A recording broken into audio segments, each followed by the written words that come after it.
جا کر اسرائیلی بزرگوں کو ایک جگہ جمع کر اور ان کو یہ کہہ کہ خداوند تمہارے باپ دادا کے خدا ابراہیم اور اسحاق اور یعقوب کے خدا نے مجھے دکھائی دے کر یہ کہا ہے کہ میں نے تم کو بھی اور جو کچھ برتاؤ تمہارے ساتھ مصر میں کیا جا رہا ہے اسے بھی خوب دیکھا ہے۔ اس واقعے کے شروع میں ہم نے پڑھا کہ موسیٰ نے جلتی جھاڑی میں خدا کے فرشتے کو دیکھا تھا، مگر 16ویں آیت میں خدا نے موسیٰ سے کہا کہ جا کر اسرائیلی بزرگوں سے کہنا کہ خدا نے مجھے دکھائی دے کر یہ کہا ہے۔ میرا ایمان ہے کہ کلام کے اس حصے میں فرشتے کے روپ میں موسیٰ نے مسیح خداوند کو دیکھا تھا۔ میری سمجھ کے مطابق اس کی پہلی وجہ کچھ یوں ہے کہ اس فرشتے نے خدا کی طرف اشارہ کر کے کہا کہ تم اس پہاڑ پر خدا کی عبادت کرو گے، اور دوسری وجہ جیسا 12ویں آیت میں خدا نے موسیٰ سے وعدہ کیا تھا کہ خدا خود موسیٰ کے ساتھ رہے گا۔ خروج 23 میں ہم پڑھتے ہیں کہ خدا کا فرشتہ موسیٰ کے ساتھ رہا۔ 20ویں آیت سے دیکھ میں ایک فرشتے کو تیرے آگے آگے بھیجتا ہوں کہ وہ راستے میں تیرا نگہبان ہو اور تجھے اس جگہ پہنچا دے جسے میں نے تیار کیا ہے۔ تم اس کے آگے ہوشیار رہنا اور اس کی بات ماننا، اسے ناراض نہ کرنا کیونکہ وہ تمہاری خطا نہیں بخشے گا، اس لیے کہ میرا نام اس میں رہتا ہے۔ وہ تمہاری خطا نہیں بخشے گا اس لیے کہ میرا نام اس میں رہتا ہے۔ خطائیں بخشنے والا کیا ایک فرشتہ ہے؟ اور ایک فرشتے میں خدا کا نام کیسے رہتا ہے؟ اور یہاں کون سے نام کی بات ہو رہی ہے؟ یہ وہی نام ہے جس کا بیان خروج 3:15 میں کچھ دیر پہلے ہم نے پڑھا۔ پھر خدا نے موسیٰ سے یہ بھی کہا کہ تو بنی اسرائیل سے یوں کہنا کہ خداوند تمہارے باپ دادا کے خدا ابراہیم کے خدا اور اسحاق کے خدا اور یعقوب کے خدا نے مجھے تمہارے پاس بھیجا ہے۔ ابد تک میرا یہی نام ہے اور سب نسلوں میں میرا اسی سے ذکر ہوگا۔ پیشن گوئی کی گئی کہ سب نسلوں میں خدا کا اسی نام سے ذکر ہوگا۔ بے شک خدا غیور ہے اور وہ اپنا نام کسی دوسرے کو نہیں سونپے گا۔ یوحنا کی انجیل 17:6 مسیح یسوع کا ارشاد ہے کہ میں نے تیرے نام کو ان آدمیوں پر ظاہر کیا جنہیں تو نے دنیا میں سے مجھے دیا۔ خروج 23ویں باب میں فرشتے کے حق میں بیان کہ میرا نام اس میں رہتا ہے۔ خروج 3 باب میں خدا کا اقرار کہ اب تک میرا یہی نام ہے اور سب نسلوں میں اسی سے میرا ذکر ہوگا۔ اور پھر یوحنا کی انجیل میں مسیح یسوع کا ارشاد کہ میں نے تیرے نام کو ان آدمیوں پر ظاہر کیا۔ مسیح یسوع کے اس ارشاد سے ہمیں خروج 3 کی پیشن گوئی پوری ہوتی نظر آتی ہے۔ مسیح یسوع کے وسیلہ خدا کا نام کسی ایک نسل یا قوم پر نہیں، پوری دنیا کی ہر نسل ہر قوم پر ظاہر ہوا ہے۔ تثلیث کے نظریے سے یہ کلام 100% مطابقت رکھتا ہے، کیونکہ جو پرانے عہد نامے میں خدا کے فرشتے کے بارے فرمایا گیا وہی کلام ہمیں مسیح یسوع کی شخصیت سے ثابت ہوتا دکھائی دیتا ہے۔ جو دعوے پرانے عہد نامے میں اس فرشتے کے لیے یا جو پیشن گوئیاں اس فرشتے کے لیے کی گئیں وہ مسیح یسوع کی ذات اقدس پر پوری ہوتی نظر آتی ہیں۔ مسیح یسوع کے کلام کرنے کا طریقہ بھی پرانے عہد نامے کے خدا کے فرشتے جیسا تھا۔ اناجیل میں مسیح یسوع خدا کی طرف سے یا خدا کی جانب سے ایسے کلام کرتے دکھائی دیتے ہیں جیسے وہ خود خدا ہیں یا خدا کے برابر ہیں یا خدا جیسے ہیں۔ بالکل یہی طریقہ کار پرانے عہد نامے میں مسیح یسوع کے ظاہر ہونے سے ہزاروں سال پہلے خدا کے فرشتے کا بھی تھا۔ میرا ایمان ہے کہ مسیح یسوع کے وسیلہ خدا کا وہ نام ظاہر ہوا جسے پہلی پشتوں کے لیے بھید رکھا گیا تھا۔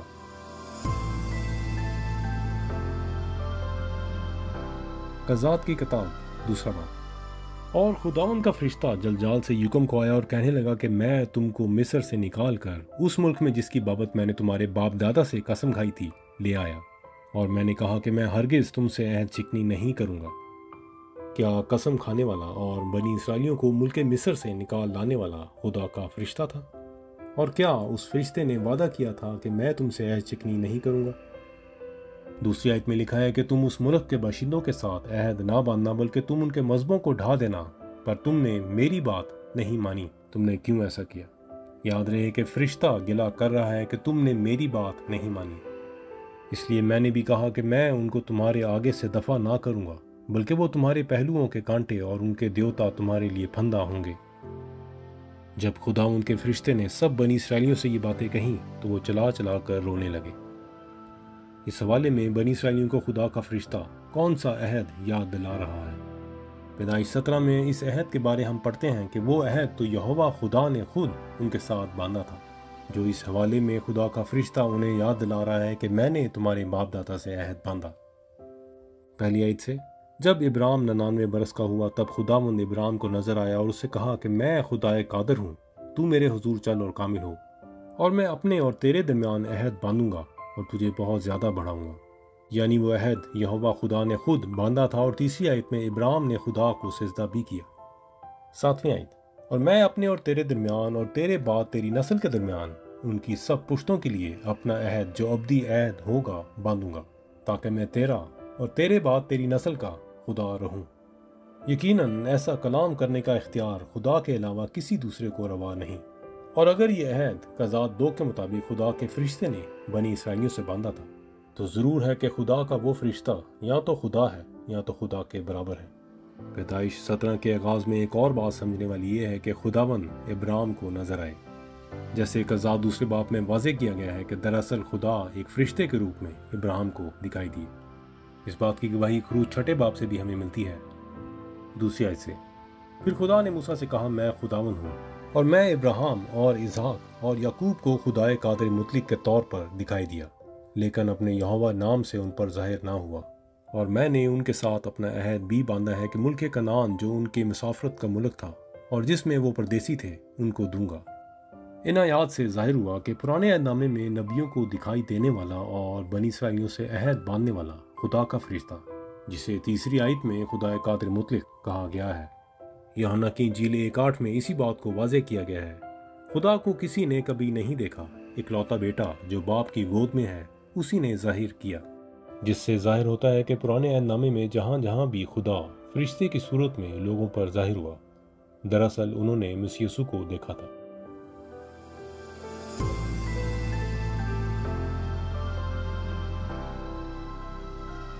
قضات 6 باب میں جداؤن کے واقعے کا بیان ہے۔ 11ویں آیت میں لکھا ہے کہ خداوند کا فرشتہ جداؤن کو بلوت کے درخت کے نیچے بیٹھا دکھائی دیا۔ اگلی آیت میں ہم فرشتے اور جداؤن کے درمیان بات چیت ہوتی دیکھتے ہیں۔ 19ویں سے 21ویں آیت میں جداؤن خدا کے فرشتے کے حضور ایک ہانڈی میں بکری کے بچے کا گوشت اور غیر خمیری روٹیاں بھی لایا۔ 22ویں آیت میں جداؤن کو ڈر تھا کہ وہ مر جائے گا، کیونکہ اس نے خداوند کے فرشتے کو روبرو دیکھا، کیونکہ بحیثیت یہودی وہ جانتا تھا کہ جس نے خدا کو دیکھا وہ ضرور مرا۔ مگر 23ویں آیت میں خدا نے اسے تسلی دی کہ تو خوف نہ کر، کیونکہ تو مرے گا نہیں۔ اس واقعے کے بعد جداؤن نے وہاں ایک مذبح بنایا اور اس کا نام یہوہ سلوم رکھا۔ جداؤن نے خدا کے فرشتے کو دیکھا تھا، مگر اس جگہ کا نام یہوہ سلوم رکھا، کیونکہ جداؤن کو پورا یقین تھا کہ اس نے بلوت کے درخت کے نیچے اپنے خدا کو دیکھا ہے۔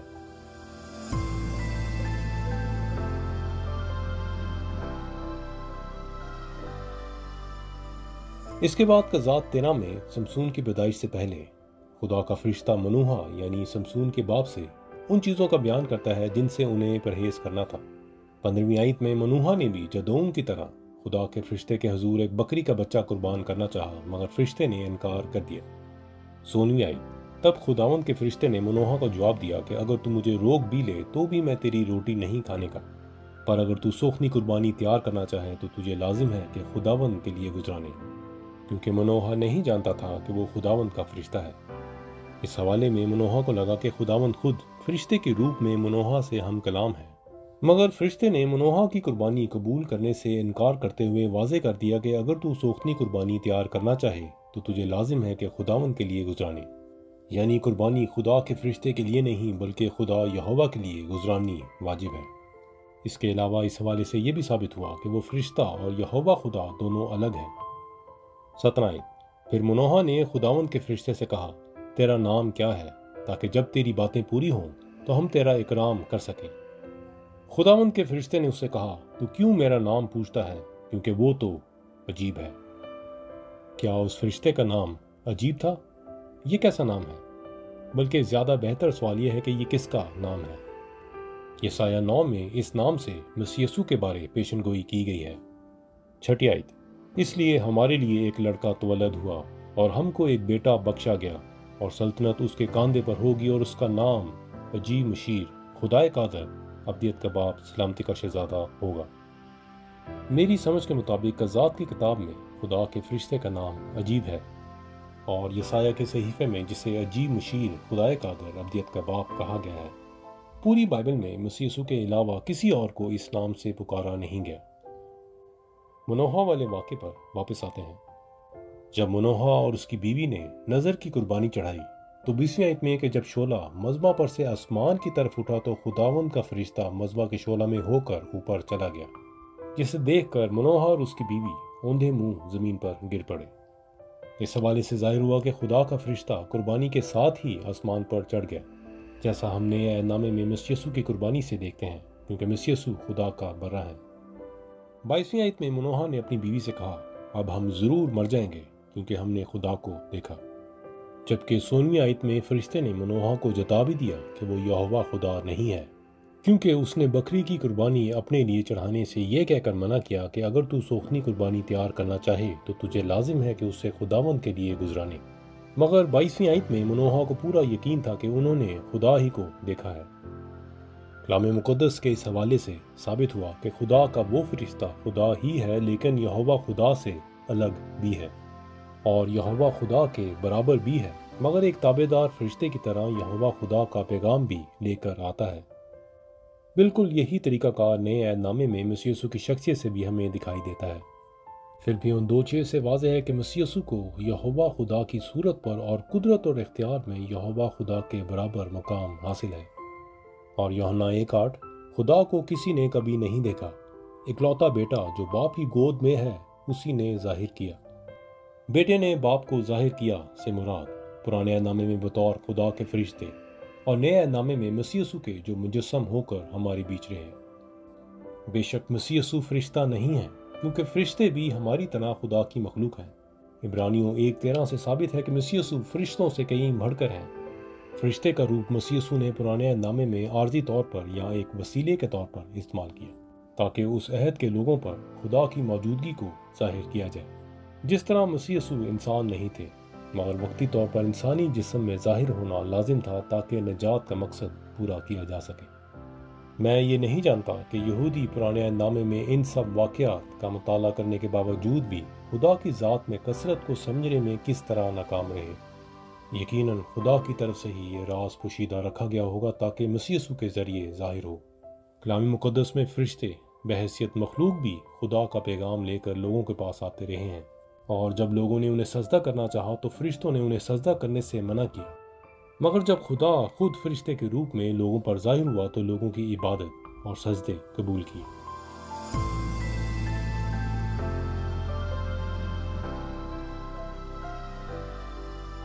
اس کے علاوہ کلام مقدس میں ایسے بھی حصے ملتے ہیں جہاں خدا باپ اور مسیح یسوع کی شناخت کو ایسے پیش کیا گیا ہے جسے پڑھ کر لگتا ہے کہ خدا ایک نہیں بلکہ ایک سے زیادہ ہے۔ میکا 5 میں خدا نے بیت لحم میں ایک حاکم برپا کرنے کا وعدہ کیا۔ 2 آیت سے، لیکن اے بیت لحم افراتا، اگرچہ تو یہودا کے ہزاروں میں شامل ہونے کے لیے چھوٹا ہے تو بھی تجھ میں سے ایک ایسا شخص نکلے گا۔ یہاں فرشتے کا بیان نہیں بلکہ شخص یعنی انسان کا بیان ہے۔ تجھ میں سے ایک شخص نکلے گا اور وہ میرے حضور اسرائیل کا حاکم ہوگا، اور اس کا مصدر زمانہ سابق قدیم الایام سے ہے، یعنی وہ شروع سے ہی حکومت کرتا رہا ہے۔ 4 آیت میں کہ وہ کھڑا ہوگا اور خداوند کی قدرت سے اور خداوند اپنے خدا کے نام کی بزرگی سے غلبانی کرے گا، اور وہ قائم رہیں گے کیونکہ وہ اس وقت انتہائی زمین تک بزرگ ہوگا۔ 5 آیت کہ اور وہی ہماری سلامتی ہوگا۔ ان آیات سے مختصر ہم نے یہ سیکھا کہ جس حاکم کے بارے پیشن گوئی کی گئی کہ وہ بیت لحم سے برپا ہوگا، اس کی حکومت قدیم الایام یعنی شروع سے ہی ہے، یعنی بیت لحم میں ظاہر ہونے سے پہلے سے وہ حاکم ہے، اور اس کی غلبانی قائم رہے گی، یعنی کبھی ختم نہیں ہوگی۔ غیور خدا اپنے بجائے کسی دوسرے کو ایسی بزرگی دینے کا وعدہ نہیں کر سکتا، جیسے یوحنا 12:45 میں مسیح یسوع نے ارشاد فرمایا، جو مجھے دیکھتا ہے وہ میرے بھیجنے والے کو دیکھتا ہے۔ مسیح یسوع نے ہی خدا کی اصل پہچان کو ہم پہ واضح کیا، جسے پچھلی قوموں پر راز رکھا گیا تھا۔ پرانے عہد نامے میں خدا اگر ایک فرشتے کے روپ میں ظاہر نہ بھی ہونا چاہتا تو بھی خدا اس دور کے لوگوں سے کسی دوسرے وسیلہ سے ہم کلام ہونے کی قدرت رکھتا تھا، مگر خدا نے بہتر سمجھا اور ان پر بار بار فرشتے کے روپ میں ظاہر ہوا، اور تقریباً ہر بار فرشتے کے ظاہر ہونے والے سب واقعات میں یہ الفاظ ہمیں نظر آتے ہیں، میں تیرے ساتھ ہوں۔ اور مسیح یسوع کے نام ایمانویل کا مطلب ہی یہ تھا کہ خدا ہمارے ساتھ ہے۔